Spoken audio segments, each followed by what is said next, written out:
चलिए, तो टेस्ट हुआ आप लोगों का, कैसे लगा टेस्ट देके? अच्छा लगा? ठीक है, अब अच्छे अगर अंक आए होंगे तो और अच्छा लगेगा।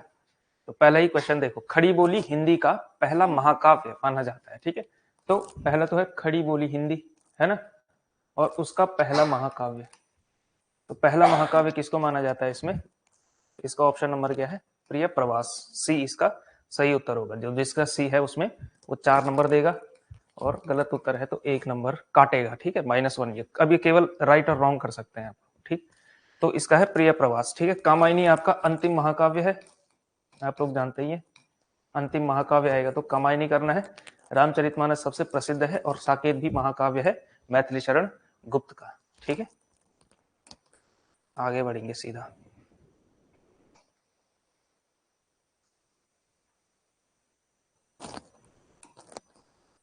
ठीक है, तो कवियों की उर्मिला विषयक उदासीनता नामक जो लेख लिखा है, उससे प्रभावित होकर के मैथिली शरण गुप्त ने साकेत, यशोधरा और अनेक अन्य अन्य विष्णुप्रिया हो गया, साकेत हो गया, यशोधरा हो गया, ये सारे कविताएं उन्होंने लिखी, ये सारे काव्य उन्होंने रचनाएं उसकी की है।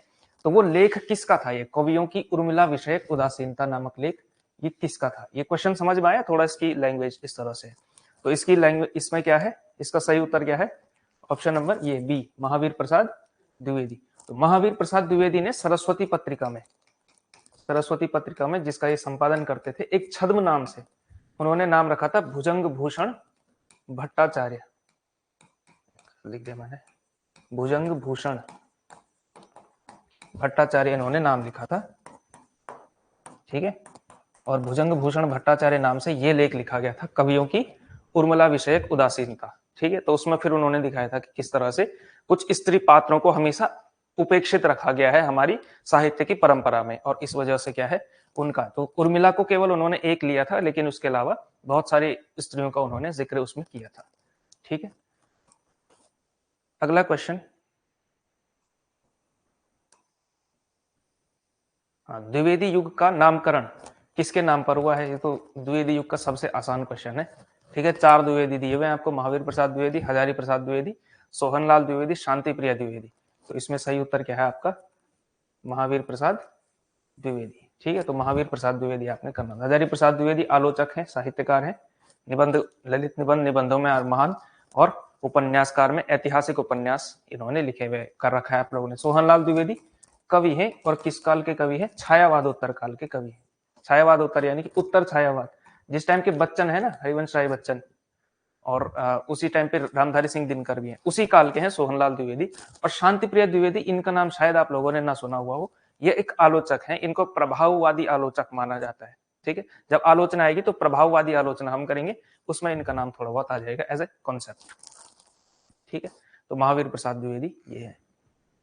अगला क्वेश्चन देखो आप लोग, निम्न में से सुमेलित नहीं है। ये पैटर्न मैंने थोड़ा सा लिया राजस्थान वालों के, राजस्थान के आयोग में इस तरह के क्वेश्चन आता है, सुमेलित नहीं है, इस तरह से क्वेश्चन आता है खूब, वहां खूब ट्रेंड है। तो कौन सा आपने जो है वो सुमेलित नहीं है? इनमें से सी जो है महावीर प्रसाद द्विवेदी और चोखे चौपदे, ये सुमेलित नहीं है, ठीक है। चोखे चौपदे किसकी है? ये चोखे चौपदे, चुभते चौपदे मुहावरेदार शैली में लिखी गई। एक तो है चोखे चौपदे, एक है चुभते चुभते चौपदे, है ना। ये 2 रचनाएं हैं, और इनको क्या है, ये मुहावरेदार शैली में रचित है, ठीक है। तो आगे कहीं से क्वेश्चन, मुहावरेदार शैली में रचित रचनाएं कौन सी है? तो चोखे चौपदे और चुभते चौपदे, ठीक है, ये याद आपने रखना है। तो ये सुमेलित नहीं है। दिनकर कुरुक्षेत्र खंड काव्य बहुत महत्वपूर्ण, राम नरेश त्रिपाठी त्रिपठिक खंड काव्य, साकेत महाकाव्य, मैथिली शरण गुप्त, ठीक है। 5वां, वैदेही वनवास के रचयिता कौन है? हाँ, हरिऔध है, ठीक है ना। वैदेही वनवास किसका है? हरिऔध का है। हरिऔध का एक और महाकाव्य कौन सा है? प्रिय प्रवास, ठीक है, प्रिय प्रवास, और एक ये है वैदेही वनवास। तो ये इनके महाकाव्य हैं। इसमें मैथिली शरण गुप्त, श्रीधर पाठक, अच्छा ये तो खैर ही है। तो वैदेही वनवास के रचयिता आपके कौन होंगे? हरिऔध होंगे।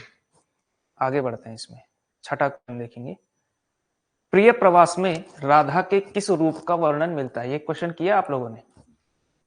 किया है? तो किस रूप का वर्णन मिलता है? अच्छा, मतलब तुक्का लगाया है या सच में आता था? तुक्का लगाया, हाँ, तो प्रिय प्रवास में राधा के किस रूप का वर्णन मिलता है? क्या किया आप लोगों ने? आपने क्या किया? अच्छा, आपने ए किया है। अच्छा, आपने क्या किया? आपने भी ए किया। आपने आपने आपने भी ए किया, ठीक है। तो आप लोगों सबने मिलकर के ए किया, लेकिन इसका उत्तर है बी, समाज सेविका। और ये सबसे अनप्रेडिक्टेबल बात होती है। अगर कोई कर सकता है तो समाज सेविका तो सबने पहली ही नजर में एकदम नकार दिया होगा कि समाज सेविका तो नहीं हो सकता है। लेकिन प्रिय प्रवास में परंपरा से हट करके राधा का आप उसमें चित्रण मिलता है, ठीक है।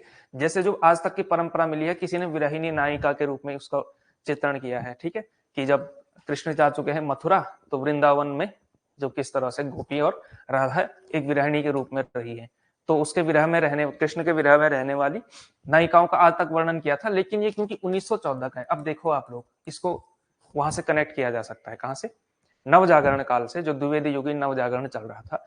तो उस टाइम पे उन्होंने क्या किया कि जो पुराने लोग थे, यानी जो पुराने हमारे फिगर्स रहे हैं, जो पुराने चरित्र रहे हैं पूरी साहित्य की परंपरा, उनमें से राधा भी एक है।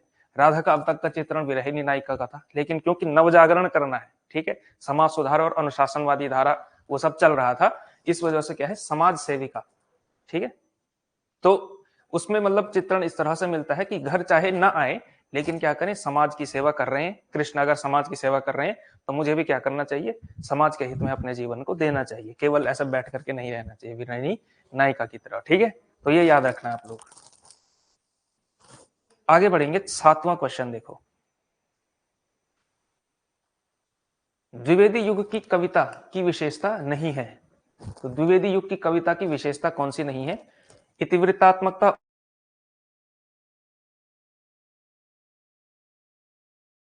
ऐसा लिखना चाहिए था, ठीक है, श्रृंगारिकता ऐसा लिखना चाहिए था। ये थोड़ा सा कीबोर्ड की सीमा है, क्योंकि वो श्र का सिंबल उसके पास है पहले से। या तो ऐसा लिखेंगे इसको श्री, तो ऐसा तो कुछ नहीं होगा कि र की मात्रा भी री की मात्रा, ये भी ये वाला गलत है। तो श्रृंगारिकता, ठीक है। तो ये सारी चीजें, तो इनमें से कौन सा सही उत्तर है भाई, बताओ है? कौन सी विशेषता नहीं है कह रहा है? देखो इसमें ऑप्शन इसका सी होगा, डी ऑप्शन में आपको समझाता हूं कि इसका मतलब है क्या।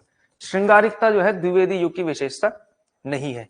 क्यों नहीं है? क्योंकि उस टाइम पे नवजागरण और वही अनुशासनबद्ध धारा, दूसरी तरफ स्वच्छंदतावादी धारा भी चल रही थी, लेकिन उसमें वो श्रृंगारिकता नहीं मिलती है। श्रृंगारिकता अगर आप कहें कि किस काल की विशेषता रही है, तो एक तो रीतिकाल की रही है। रीतिकाल में तो आप कह सकते हैं कि जो शरीर का जो वो होता है, आंगिक होता है ना, शरीर का वर्णन ज्यादा उसमें मिलता है। और थोड़ा अच्छे स्तर का श्रृंगार आपको फिर छायावाद में मिलता है। लेकिन श्रृंगारिकता द्विवेदी युग की विशेषता नहीं कही जा सकती, ठीक है। श्रृंगारिकता इसका सही उत्तर होगा। अच्छा, भाषाई अद्वैत का मतलब क्या है? एक कॉन्सेप्ट समझाया था आपको भारतेंदु युग के टाइम पे, भाषाई द्वैत। अब थोड़ा सा ये टेक्निकल है, रीजनिंग का मामला है। भाषाई द्वैत, ठीक है, भाषाई द्वैत आपको बताया गया था। भाषाई द्वैत का मतलब क्या है? भाषा में दोहरापन, यानी कि दो प्रकार की भाषाएं। भारतेंदु युग में होता क्या था कि उस टाइम पे खड़ी बोली एक काव्य की भाषा के रूप में उभरी नहीं थी, ठीक है, और गद्य का आविर्भाव हो चुका था। और जो ब्रज भाषा थी, जो हमारी पुरानी प्राचीन परंपरा में चल रही थी साहित्य की भाषा के रूप में, वो ब्रज भाषा इतनी कोमल थी कि उसमें गहरा विचार या गद्य नहीं लिखा जा सकता था। इस वजह से क्या होने लगा कि गद्य लिखा गया खड़ी बोली में, जो कि एक कैसी थोड़ा सा विचारात्मक भाषा थी, जिसमें विचार का प्रकटीकरण अच्छे से हो सकता है। और कविता लिखी गई जो कविता की भाषा थी ब्रज भाषा में। तो गद्य में, गद्य लिखा गया आपके कह सकते हैं खड़ी बोली में, और कविता लिखी गई ब्रज भाषा में, तो उसको कहा जाता है भाषाई द्वैत। तो भाषाई द्वैत का न होना ही भाषाई अद्वैत है, ठीक है। तो द्विवेदी युग में क्या हुआ है? द्विवेदी युग में ब्रज, वो भी खड़ी बोली में ही पद्य लिखा गया है, खड़ी बोली में ही गद्य लिखा गया है। तो इसका मतलब क्या है? भाषाई अद्वैत तो द्विवेदी युग की निशानी है। तो क्या ये इसकी पहचान है? तो भाषाई द्वैत, भाषाई अद्वैत, इन दोनों के बीच कंफ्यूजन मत करना, ठीक है। तो भाषाई द्वैत अगर लिखा हुआ होता है यहाँ पे, तो ये इसकी विशेषता नहीं होती, क्योंकि यहाँ पे भाषाई अद्वैत मिलता है, यानी कि भाषाओं में अंतर नहीं मिलता है गद्य और पद्य की, ठीक है।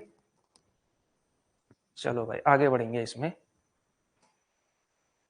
भारत भारती का प्रकाशन हुआ था, तो भारत भारती का प्रकाशन कब हुआ था?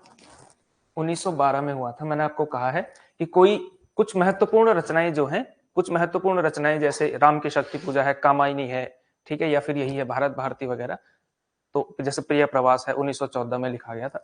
तो इनके प्रकाशन वर्ष भी आपको याद रखने हैं, चाहे पद्य की हूँ, गद्य की हूँ, ठीक है, उपन्यासों का, कुछ कुछ उपन्यासों का भी आपने ध्यान रखना है, ठीक है। तो इसका आसान सा क्वेश्चन है, तथ्यात्मक क्वेश्चन है, कोई कॉन्सेप्ट उसमें लगाने का है नहीं ज्यादा। अरे क्या हो रहा है, मैथिली शरण गुप्त को राष्ट्रकवि की संज्ञा किसने दी?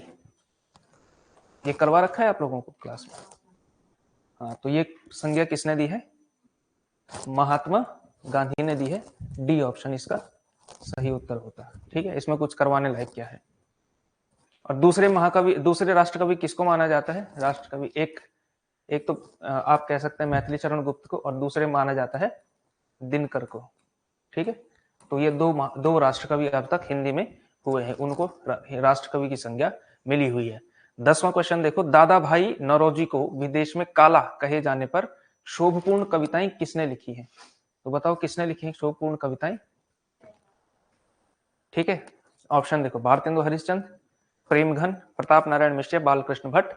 तो इसका सही उत्तर होता है आपका option number B, Badri Narayan Chaudhary, Premghan, ठीक है। तो इन्होंने एक तो जब दादा भाई नौरोजी वहां संसद में नियुक्त हुए थे, एक सांसद के रूप में वहां की पार्लियामेंट में नियुक्त हुए थे, तब बड़ी हर्षपूर्ण कविताएं लिखी, ठीक है। लेकिन जब उनको क्या कहा गया था, विदेश में काला कह करके उनका जो है अपमानित उनको किया गया था विदेश में, तो फिर क्या हुआ था, प्रेमघन ने इस पर क्षोभपूर्ण कविताएं लिखी थी, ठीक है। ये क्वेश्चन आ सकता है कहीं से, इस तरह के क्वेश्चन आते हैं।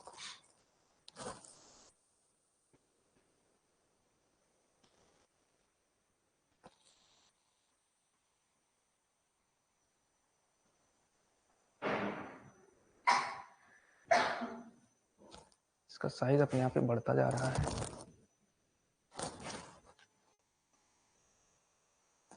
हाँ, गौतम बुद्ध की पत्नी से संबंधित मैथिली शरण गुप्त की रचना कौन सी है? बताओ कौन सी है?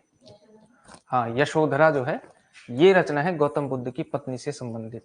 मैंने आपको कहा वही उपेक्षित नारी पात्रों को उभारने का काम किया है मैथिली शरण गुप्त ने। साकेत किससे संबंधित है? तो उर्मिला। उर्मिला कौन है? लक्ष्मण की पत्नी है। यशोधरा कौन है? बुद्ध की पत्नी है। विष्णुप्रिया कौन है? चैतन्य महाप्रभु की पत्नी है, ठीक है। तो ये आ सकता है चैतन्य महाप्रभु। वृत्त संहार उनकी क्या है? ये एक अनुदित रचना है, ठीक है। ये भी मैथिली शरण गुप्त की है। मैथिली शरण गुप्त की कोई भी रचना मत छोड़ना, छोटी बड़ी, कम से कम नाम याद रख लेना कि ये मैथिली शरण गुप्त की है। और उसके अलावा अगर उसका नेक्स्ट स्टेप पे अगर कुछ याद रखना हो कि ये खंड काव्य है, महाकाव्य है, क्या है, इसके बारे में क्या है, थोड़ा सा एक लाइन उसके बारे में पता होगी, ये किस बारे में है, ठीक है। इतना पता हो तो आपसे मैथिली शरण गुप्त का क्वेश्चन जो है अछूता नहीं रहेगा, आप आराम से उसको कर पाएंगे।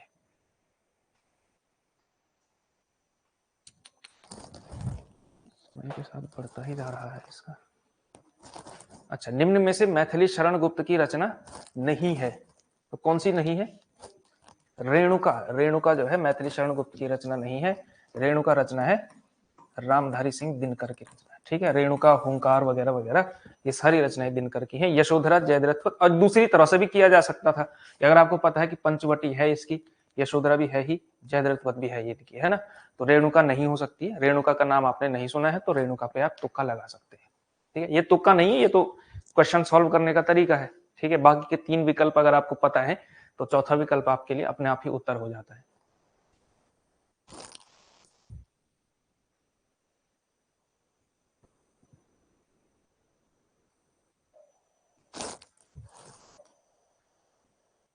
अगला देखो,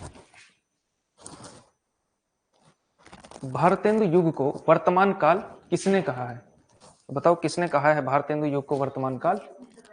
विश्व बंधुओं ने कहा है। अच्छा, किस काल को किसने क्या कहा है ये जरूर याद कर लेना, ठीक है। रामचंद्र शुक्ल ने क्या कहा? नई धारा, नई धारा प्रथम उत्थान, ठीक है। नई धारा प्रथम उत्थान। रामकुमार वर्मा ने क्या कहा?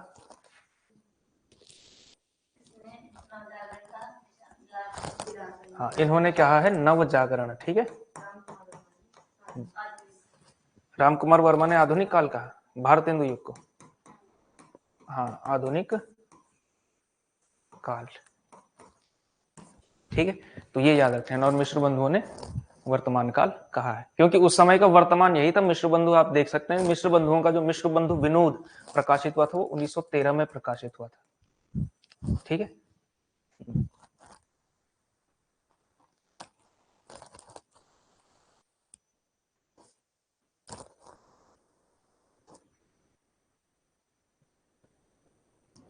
भारतेंदु द्वारा स्थापित संस्था नहीं है, तो भारतेंदु द्वारा स्थापित संस्था कौन सी नहीं है बताओ?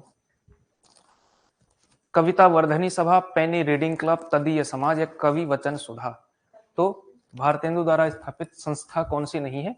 कवि वचन सुधा है, और कवि वचन सुधा एक संस्था न होकर बल्कि क्या है, एक पत्रिका है, ठीक है, जिसका संपादन स्वयं ये करते थे। तो कवि वचन सुधा इनकी पत्रिका है। ये बाकी तीन इन्होंने क्या किए हैं, ये इनके संस्था है, साहित्य से रिलेटेड संस्था। और यहाँ पे होता क्या था, ज्यादातर इनमें आपको एक बात बताई गई थी, समस्या पूर्ति। समस्या पूर्ति क्या होता है? समस्या पूर्ति है जानकारी या भूल गए?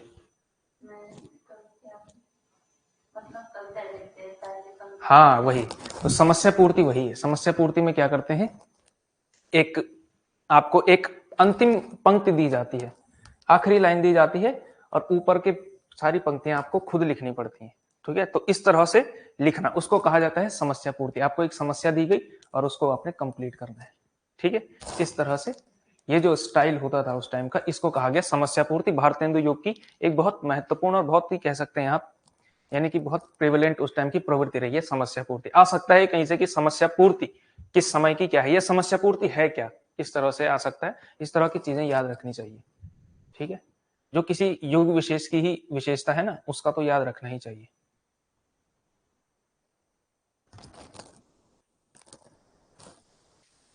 ठीक है, अगला क्वेश्चन देखो आप लोग। भारतेंदु युग की विशेषता नहीं है, एक और आ गया। तो भारतेंदु युग की विशेषता इनमें से कौन सी नहीं बन रही है? वीर काव्य, भाषाई द्वैत, समस्या पूर्ति, सामाजिक समस्याओं का चित्रण। क्या किया आप लोगों ने? दोनों ही जगह है तो नेगेटिव होगा वो मार्क, दोनों जगह वो, इसीलिए तो OMR दे रहे हैं ताकि बाद में दिक्कत ना हो। इसका सबसे सटीक उत्तर क्या होगा? तो इसका सबसे सटीक उत्तर वीर काव्य होगा। देखो इसमें क्या है, कभी कभी होता है जैसे सामाजिक समस्याओं का चित्रण भी किया ही है इन्होंने, हो सकता है किसी ने वीर काव्य भी लिखा हो, लेकिन विशेषता नहीं है ना उसकी, एक मुख्य प्रवृत्ति उसकी नहीं है। आदिकाल में आप कह सकते हैं कि आदिकाल में वीर काव्य इनकी विशेषता रही है, ठीक है। रीति काल में भी एक थोड़ा बहुत लिखा गया था, रीति इतर काव्य में आप एक दो नाम देखते हैं, ठीक है। लेकिन भाषाई द्वैत तो था ही, भाषाई द्वैत आपको पीछे समझा दिया, समस्या पूर्ति भी समझा दिया। लेकिन आप देख सकते हैं कि वीर काव्य जो है इसकी विशेषता के रूप में तो नहीं ही देखा जाता है, ठीक है। तो वीर काव्य इसका सबसे सही उत्तर होता है, क्योंकि सामाजिक समस्याओं का चित्रण उस समय होने लगा था, भले ही बड़े स्थूल उसमें होने लगा था, है ना, बहुत छोटे स्तर पे हो रहा था, उतना मतलब कह सकते हैं कि उतने व्यापक स्तर पर नहीं हो रहा था, लेकिन सामाजिक समस्याओं का चित्रण एक विशेषता भारतेंदु युग की आप मानेंगे ही मानेंगे।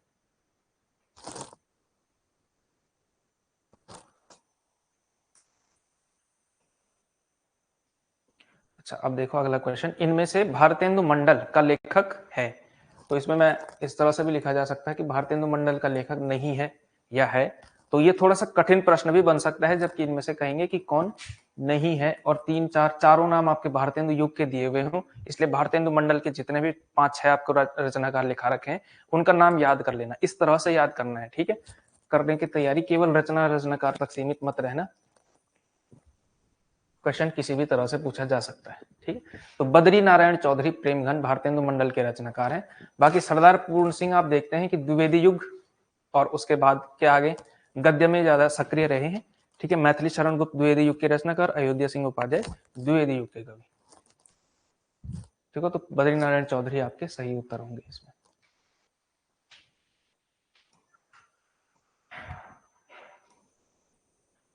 देखिए, आनंद अरुणोदय किसकी रचना है? आनंद अरुणोदय किसकी रचना है?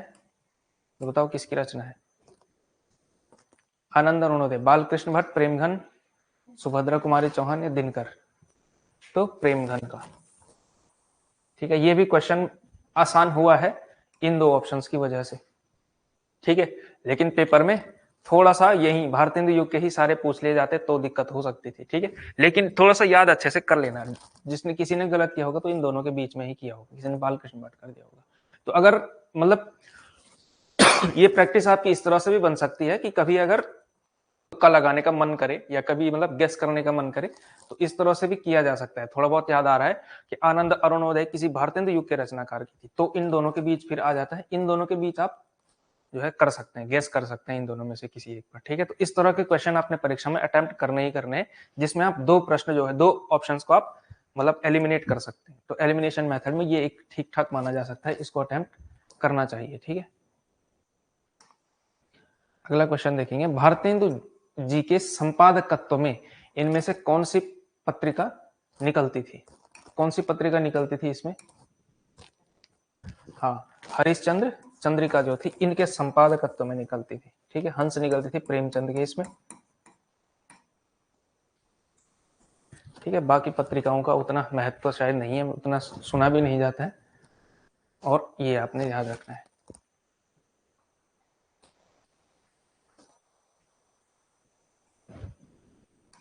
उन्नीसवां क्वेश्चन देखेंगे, ये वाला क्वेश्चन थोड़ा सा, हाँ ये वाला, मिस्र में भारतीय सेना की विजय पर भारतेंदु की लिखी हुई रचना है। मिस्र में भारतीय सेना की विजय पर भारतेंदु की लिखी हुई रचना कौन सी है याद या बोल गए? हाँ, विजयिनी विजय वह जयंती, ये वाला जो है ये उन्होंने मिस्र विजय पर लिखी हुई थी। ठीक है, विजय वल्लरी उन्होंने कहाँ लिखी हुई थी? ये भी किसी कहीं जब जीते थे उसमें लिखी हुई थी, काबुल विजय पर ना। तो काबुल में जब भारतीय सेना जीती, और किसकी तरफ से लड़ रही थी भारतीय सेना? अंग्रेजों की ही तरफ से लड़ती है ना। तो इजिप्ट में जब जीते, इजिप्ट यानी मिस्र, तो विजयनी विजय वह जयंती, काबुल का ये रखना।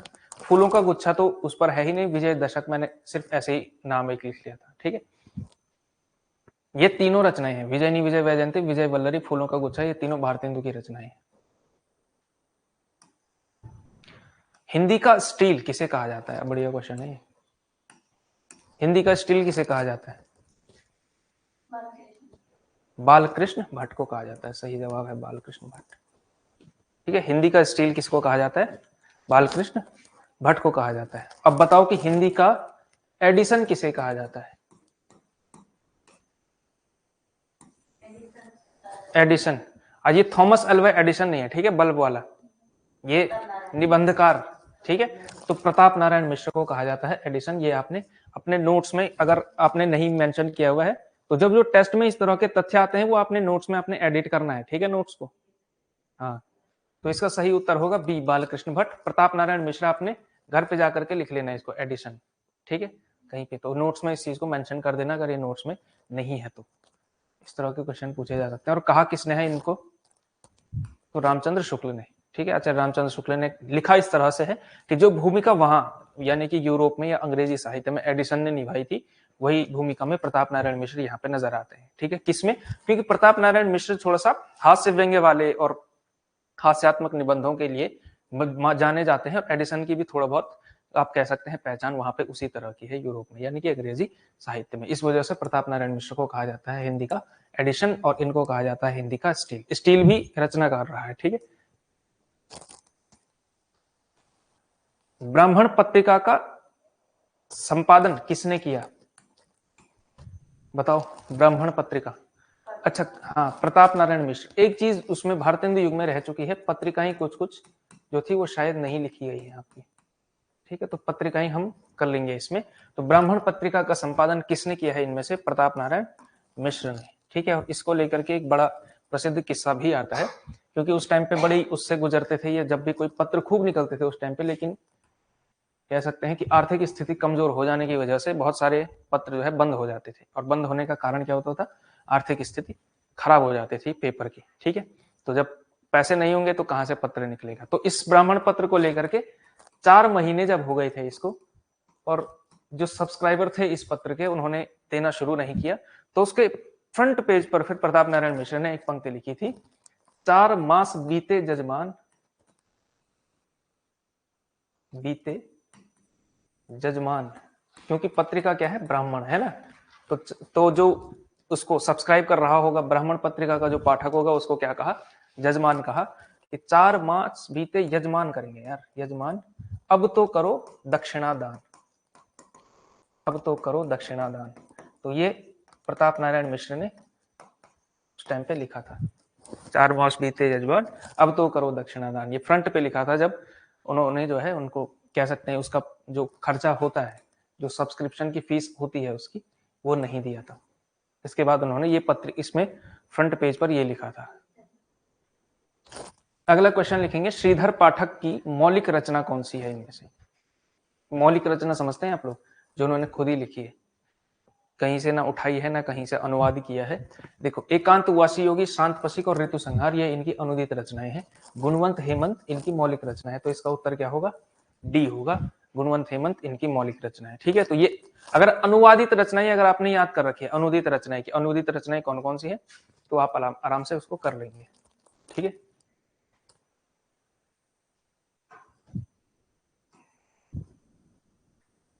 सब नोट्स में हो रखा है, थोड़ा सा दिमाग लगाते तो हो जाता है सारे क्वेश्चन, कोई भी कठिन क्वेश्चन कोई भी नहीं है। सरगो नरक ठिकाना नाही किसकी रचना है? किसकी रचना है? महावीर प्रसाद द्विवेदी की रचना है। ठीक है, महावीर प्रसाद द्विवेदी की ये रचना है। अगला बढ़ो, साहित्य सुधाकर की उपाधि किस रचनाकार को दी हुई है?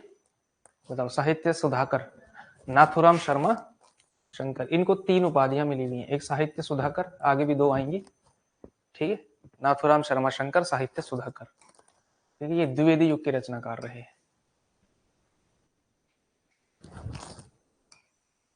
अच्छा, अगला क्वेश्चन देखो, द्विवेदी युग में भारतेंदु प्रज्ञेंदु की उपाधि किस कवि को मिली है? तो ये भी नाथुराम शर्मा शंकर को ही मिली हुई है। ठीक है, आगे बढ़ो। तथ्यात्मक क्वेश्चन है, इसमें समझाने जैसा कुछ भी नहीं है। हाँ, ये बताओ भाई, हल्दी घाटी के रचनाकार कौन है? हल्दी घाटी एक खंड काव्य है, किसने लिखी है? कौन?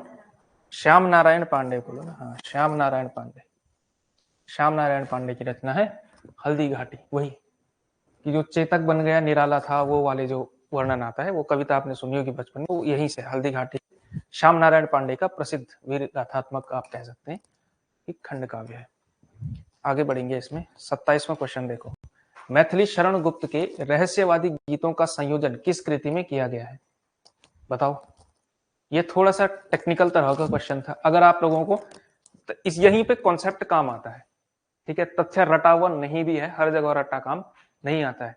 अगर रटा हुआ था तब तो बात और है, लेकिन अगर थोड़ा सा भी कॉन्सेप्ट पता होता, मुक्तक काव्य कौन होता है और कह सकते हैं प्रबंध काव्य कौन होता है, बहुत शुरुआत की क्लास में ये बता रखा था आपको, तो इससे भी आप इसको कर सकते थे। यशोधरा तो उनका किस पर लिखा हुआ रचना है? हा? मैथिली शरण गुप्त के रहस्यवादी गीतों का संकलन, ये संयोजन गलत लिखा हुआ है, संयोजन भी कह सकते हैं, संकलन कह सकते हैं, संकलन यानी कि जिसमें इनके रहस्यवादी गीत संकलित किए हुए हैं, उस रचना का। तो यशोधरा आपने जानते हैं कि यशोधरा गौतम बुद्ध की पत्नी पर आधारित खंड काव्य है, साकेत महाकाव्य है, द्वापर क्या है? द्वापर भी खंड काव्य है। तो झंकार एक बच जाता है, ये मुक्तक काव्य हो सकता है। आप लोगों को इस तरह से करना था इस क्वेश्चन को। ठीक है, इसलिए यहां पे काम आता है, इस तरह के प्रश्नों में काम आता है आपका कॉन्सेप्ट। ठीक है, इसीलिए कह रहा था। तो इस तरह से क्वेश्चन ट्राई करने की कोशिश करनी चाहिए, 3-4 तरह से दिमाग लेकर के जाने की कोशिश करो, केवल एक तरफा दिमाग मत चलाओ। कौन सी रचना मैथिली शरण गुप्त की नहीं है इनमें से? ठीक है, तो आ रखा है, जिसको पीछे के क्वेश्चन में आते होंगे उसको ये भी आता होगा कि वैदेही वनवास क्या है। मैथिली शरण गुप्त की नहीं है, ये किसकी रचना है? हरिऔध की रचना है। भारत भारती, साकेत और यशोधरा तीनों ही मैथिली शरण गुप्त की रचना है। मैथिली शरण गुप्त से 2 क्वेश्चन आने की संभावना पूरी है।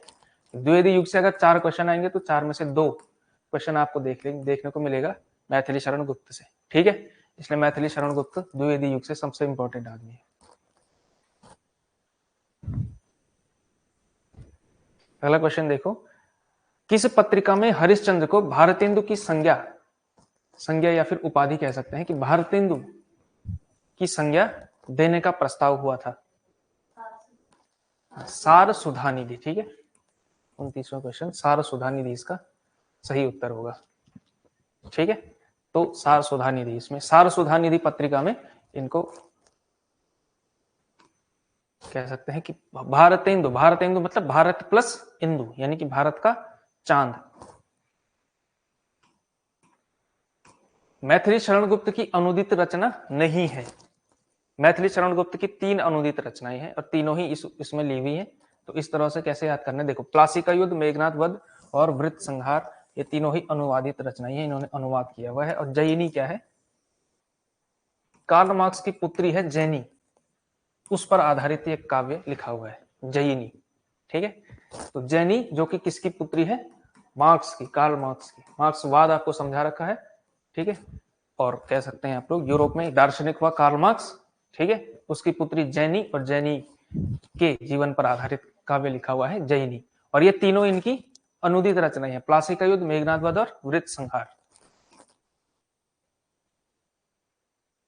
अब आता है आपका व्याकरण का सेक्शन शुरू था इसमें से। ठीक है, ये व्याकरण का आपको करवा रखा है आसान सा। अंतस्थ व्यंजन कौन सा नहीं है इनमें, तो ट नहीं है, य र ल व क्या होता है, अंतस्थ व्यंजन होता है। आसान सा क्वेश्चन था। अगला क्वेश्चन क्या है, महाप्राण ध्वनि नहीं है इनमें से। इनमें से महाप्राण ध्वनि नहीं है, यानी कि क्या है, वो अल्प प्राण है। तो अल्प प्राण कौन सा है इसमें से, क जो है अल्प प्राण ध्वनि है। ठीक है, अल्प प्राण महाप्राण करना था। ठीक है, व्याकरण का क्वेश्चन एक भी गलत नहीं होना चाहिए, कम से कम इतना तो आपको श्योर करना पड़ेगा, इतनी पढ़ाई तो कर ही। वैसे तो साहित्य का भी नहीं होना चाहिए, जो सब कुछ करवा रखा है। तो घोष ध्वनि इनमें से कौन सी है, घोष ध्वनि, घोष कहीं या सघोष कह सकते हैं, यानी कि जो अघोष नहीं है, तो डी, ड क्या है, घोष ध्वनि है। 34वां क्वेश्चन देखो, संयुक्त व्यंजन का वर्ण विच्छेद है, क्या है। अच्छा, संयुक्त व्यंजन इसमें ये छूट गया, ये रह गया, लेकिन थोड़ा अगर आप लोगों को पता होता तो कर ही लेते हैं ना। तो इसमें से इसको माना जाएगा इसमें। ठीक है, जिसने नहीं भी किया हुआ इस क्वेश्चन को छोड़ा हुआ है, उसको नंबर दे देना, आप 4 नंबर दे देना। किसने नहीं किया हुआ अटेम्प्ट तो सभी को दे देना है 4 नंबर। ठीक है, ये 6 इसमें छूट गया, ये टाइपिंग की मिस्टेक है। 35वां देखो, श का उच्चारण स्थान क्या है, श का उच्चारण स्थान तालु है। ये मूर्धा नहीं है, मूर्धा होता है। ठीक है, तालु इसका सही उत्तर होगा, श का उच्चारण स्थान तालु। 36वां क्वेश्चन देखो, इनमें से ऊष्मीय व्यंजन नहीं है। तो इस ऊष्मीय व्यंजन कौन सा नहीं, ऊष्मीय व्यंजन कौन कौन से होते हैं, श, स और ह। तो कौन सा इनमें से नहीं है, सी, ह जो है इसमें ऊष्मीय व्यंजन नहीं है। अच्छा, इनमें से ह क्या नहीं है, ह नहीं है, तो ह महाप्राण भी है ही। ठीक है, आपको कहा गया था कि जो ऊष्मीय व्यंजन सारे होते हैं महाप्राण होते हैं। ऊष्मीय व्यंजन तो है ही, कंठ की ध्वनि है, इसका उच्चारण स्थान क्या है, कंठ है। तो अघोष नहीं है, ये क्या है, सघोष है या घोष है। ठीक है, ये करेंगे आप। अगला क्वेश्चन देखो, इनमें से संयुक्त स्वर है। तो संयुक्त स्वर कौन सा है इनमें से, ए जो है संयुक्त स्वर है। ठीक है, कहा बता रखा है आप लोगों को। ठीक है, मूल स्वर, दीर्घ स्वर और संयुक्त स्वर। तो उनमें से संयुक्त स्वर क्या है, ए है। अगला देखो, संयुक्त स्वर ओ किससे बना हुआ है, संयुक्त स्वर ओ किससे बना है, इसमें प्लस का निशान बीच में छूटा हुआ है, अ और उ से बना हुआ है। ठीक है, अ प्लस उ, तो अ प्लस उ से बना हुआ है संयुक्त स्वर ओ। तो इसका ऑप्शन क्या होगा, सी होगा। अगला क्वेश्चन देखो, अयोगवाह ध्वनि नहीं है। तो कौन सी इसमें से अयोगवाह ध्वनि नहीं है। अच्छा, इसमें ये थोड़ा सा एक गलत तरह से फ्रेम हुआ है क्वेश्चन, अयोगवाह ध्वनि निरनुनासिक और ये, तो जिसने इन दोनों में से कोई भी किया है वो सही है। अनुनासिक भी क्या होता है, अयोगवाह नहीं होता है। ठीक है, अनुस्वार और विसर्ग ही 2 अयोगवाह ध्वनि है ना। तो ये निरनुनासिक, और ये थोड़ा सा कह सकते हैं क्वेश्चन गलत तरह से फ्रेम हुआ है, इसको आपने करना चाहिए था, कोई भी नहीं कर सकते थे इसको। देखो, ध्वनियां क्या होती है, एक होती है अनुनासिक, एक होती है निरनुनासिक। जब क को आप केवल कंठ से कहेंगे तो वो क्या होगी, आपकी निरनुनासिक होगी, और जब क करके कहेंगे तो ऐसा कहेंगे तो इसको कहेंगे अनुनासिक ध्वनि। ठीक है, तो ध्वनियों का भी 2 वर्गीकरण हो सकता है, अनुनासिक और निरनुनासिक। तो ये था, तो ये इस वाले क्वेश्चन का दोनों ही कर लो, तो ये भी एक बोनस क्वेश्चन आपके लिए हो गया। तो ये थे आपके लोगों के 40 क्वेश्चन। ठीक है, इवेल्युएट कर लो, जिसके जितने अंक आ रहे हैं देख लो अपने हिसाब से।